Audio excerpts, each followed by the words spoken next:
Hey guys, in my last video I spoke about Ripple, but I wanted to go ahead and now speak about Stellar Lumens, or just known as Stellar now. It's pretty much almost a clone of Ripple, except where Ripple was focusing on bank-to-bank transactions and dealing with just the bank transactions in the deal of corporate finance and international transfers. Stellar is more focusing on the consumer to consumer, the retail banking side of things, and not just those who already have bank accounts or want to send money between family members and friends, but also those whom are considered unbankables. And I'll explain unbankables in a bit, but let me just dive into Stellar right now. Now, Stellar, if you want to find out a lot of information on the technicalities of Stellar, you could go to their website, stellar.org. But it's like I said, it's pretty much almost a clone of Ripple. It's created by the same guy who also created Mt. Gox. And I mean, it's speed, cost, and just overall better than the current system that we're in. What makes Stellar different from Ripple, like I said earlier, they're doing consumer, but they're also a non-profit organization, while Ripple is a for-profit organization, clearly, because they're trying to service banks and make money off it.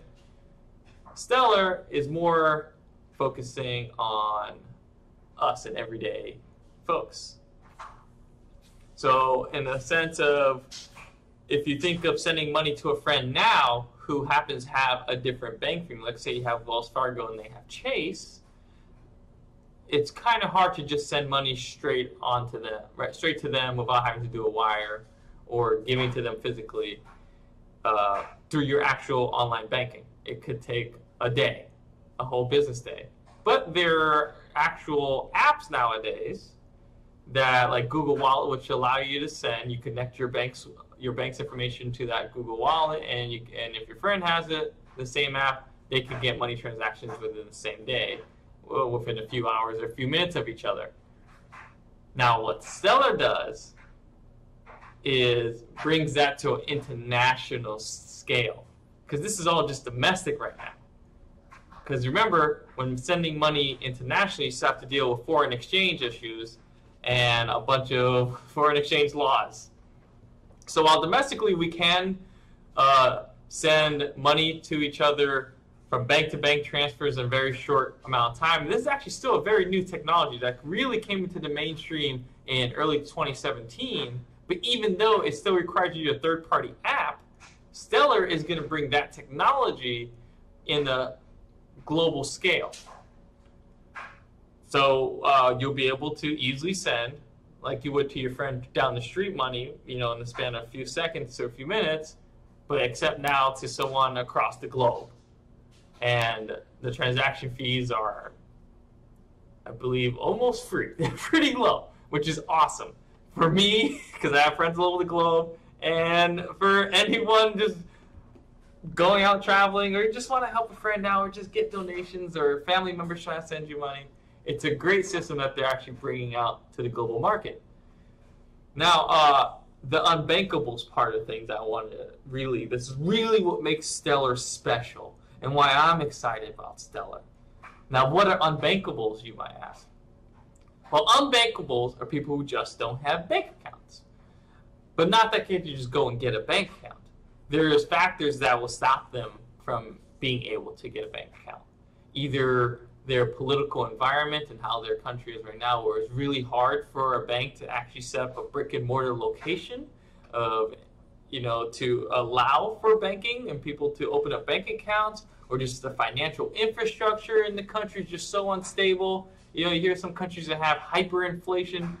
They're carrying around, like, to buy a loaf of bread is like $1 million whatever dollars it is, or whatever their currency might be, just to buy a loaf of bread, because the country's financial policies was just complete trash, and it just kept printing money, making it even less valuable because someone doesn't understand the basic of economics, so they just have some weird corruption going on. Now, that's a real problem. And that's just not in countries that have those kind of economic or political issues. There's unbankables here as well in the United States. When I worked as a personal banker, I'm still a banker now, I'm just more in the corporate side, but when I worked in the retail side of banking, I worked as a personal banker, people would come into the bank, and I wouldn't be able to open up a bank account for them for numerous reasons. One being they were formerly a bank customer, but they made a mistake when they were younger, or a check bounced, or they cashed a check that they didn't know was fraudulent, and they themselves got scammed, and the bank, so the bank just cuts them off completely. They held debt that they'd never paid. There's numerous reasons why a bank wouldn't allow someone to become a customer. And it's like, I didn't even realize that was actually even a thing until I became a personal banker, that people literally got denied from just opening up a simple checking account or a savings account just because of probable history, or just their financial history, not having any financial history at all, and just issues that they might have come up with, which is kind of silly. You know, and then what are they forced to do? If they, you know, where are they able to keep their money now?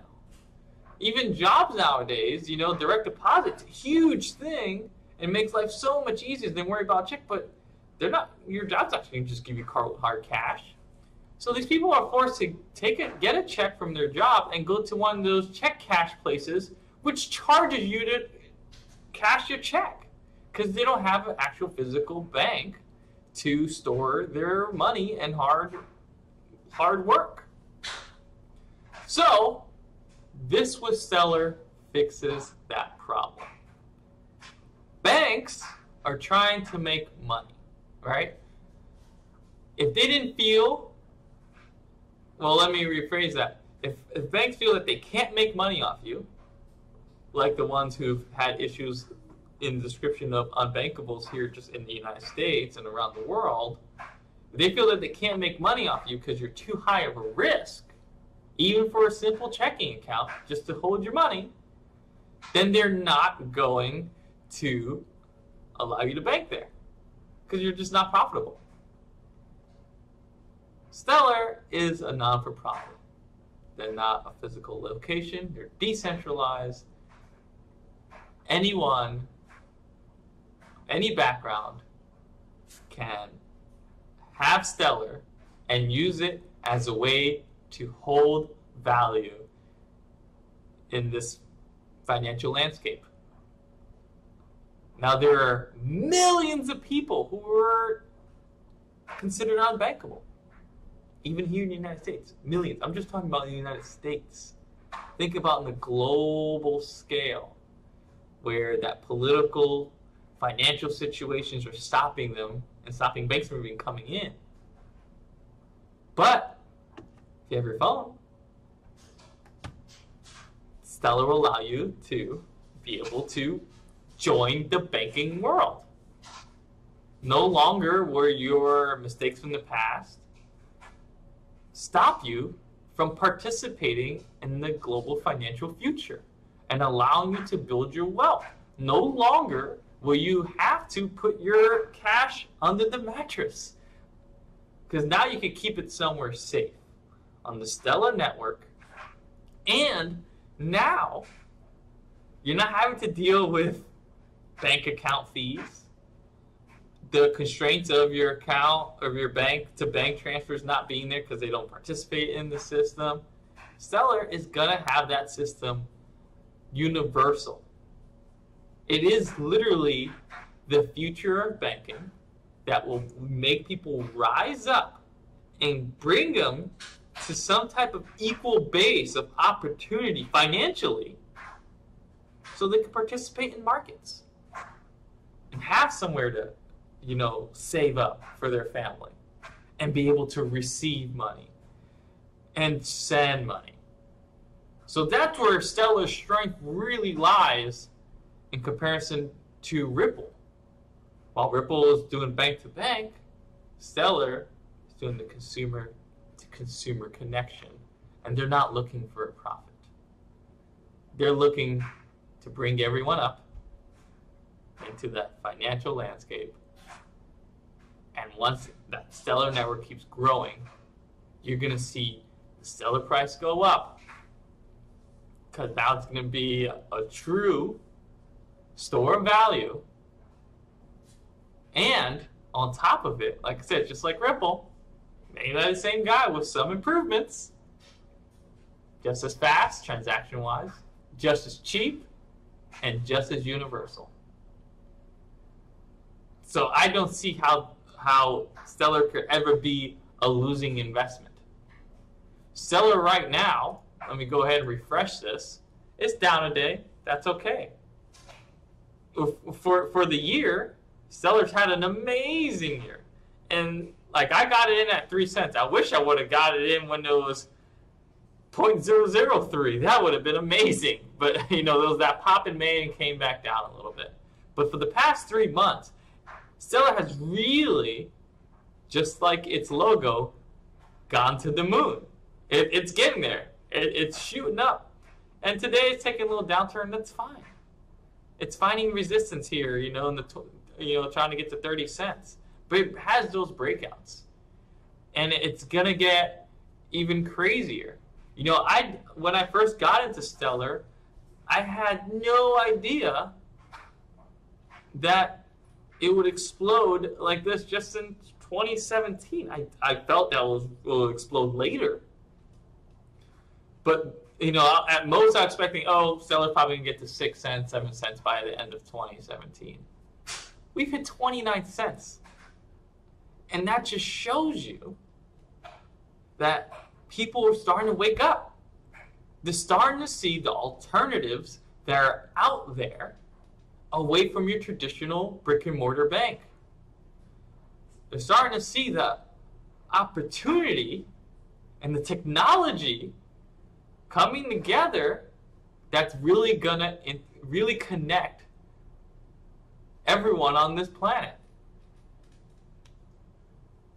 It is considered, in my mind, one of the safest cryptocurrency investments for the long term, right next to Ripple, that you could get.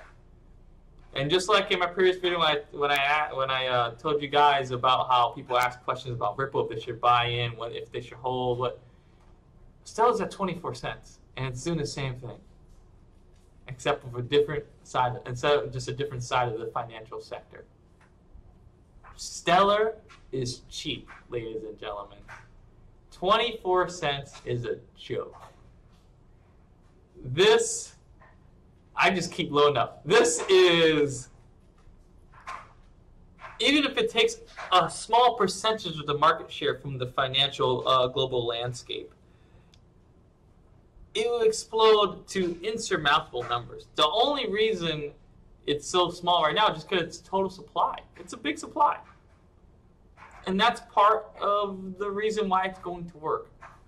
Because that big supply allows the price to not be as volatile as you might see Bitcoin. You know, and it allows for it to be used in a larger scale globally. So if I was to think of price predictions for the end of 2018, I could see Stellar hitting $1 easily, especially as more and more people come into the cryptocurrency world. If you look at right now, and I didn't realize this, I spoke to a friend yesterday. You know, I've been telling them about Stellar, Ripple, and like Verge and other coins out there that are really looking to change the world and bring everybody to an equal footing.